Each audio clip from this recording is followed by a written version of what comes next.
যার বাবা এই বাংলাদেশের স্বাধীনতার ঘোষক, যার বাবা বাংলাদেশের সেনাপ্রধান, যার বাবা বাংলাদেশের প্রথম রাষ্ট্রপতি এবং যার মা বাংলাদেশের সর্বপ্রথম নারী প্রধানমন্ত্রী এবং 3 বারের প্রধানমন্ত্রী এবং যিনি বাংলাদেশের সবচেয়ে জনপ্রিয় দেশনেত্রী বেগম খালেদা জিয়া, সেই ভারপ্রাপ্ত চেয়ারম্যান জনাব তারেক রহমান কি বলেছে আগামী নির্বাচন নিয়ে?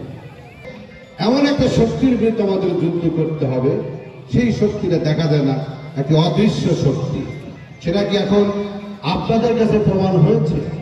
আপনারা দেখেন, উনি যে কথাগুলো বলেছিলেন সেদিন, সামনে নির্বাচন বাংলাদেশের ইতিহাস সবচেয়ে কঠিন নির্বাচন হবে, আমরা যেটা ভাবি নাই সেটা হতে চলছে।